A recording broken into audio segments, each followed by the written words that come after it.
Watch this. One grip adjustment turns your penhold reverse backhand into an underspin killer that traditional push block players can only dream about.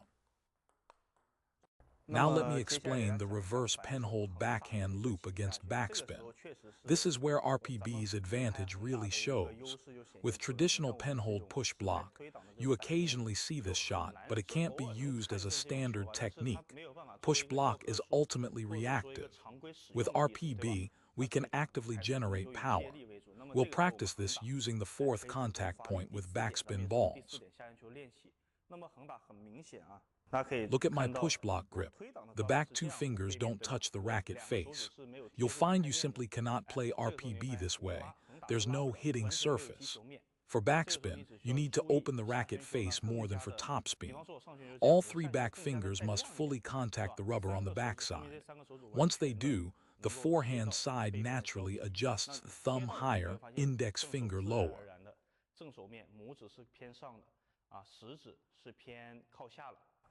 Once the grip is solved, the system is exactly the same as the shake hand loop against backspin I just explained.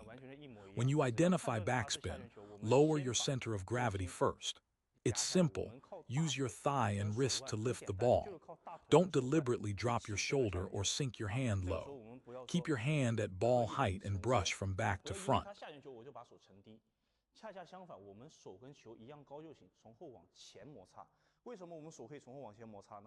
Because our legs are already pushing upward, we just need that most important part, the upward force from the legs, and then we can brush forward. Modern equipment is so advanced now that we don't need to deliberately add extra spin at every stage. We can brush forward aggressively. Looping doesn't mean you must go purely upward, forward, or even downward can still be brushing. So for the backhand, brush forward and slightly up. For beginners, let the legs guide the wrist slightly upward, that's fine. But the forearm and upper arm don't need to lift. Just use the wrist to create arc.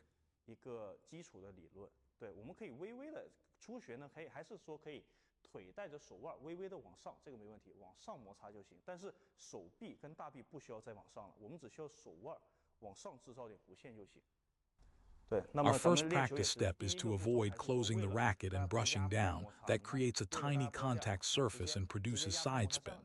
First, open the racket face and loop the ball cleanly and comfortably. The hardest part with backspin is finding the contact point. If the ball is short, your right and left legs must be sensitive. Step in to reach the ball. First, open the racket, then brush forward. If it's very spinny, use legs and wrist together.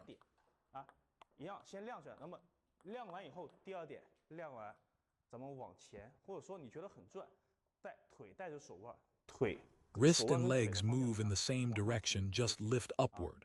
Start with medium power, medium force as your foundation. Open the racket face first to create a perfect arc with good margin for error. Why open the face? Because the wrist sequence is push first, then brush, contact first, spin after. That's the order for our backhand against backspin. Why does this work? Because in the earlier training stages, we've already established correct form, correct posture, and correct contact point through extensive repetition. So when we reach backspin, the same framework carries over.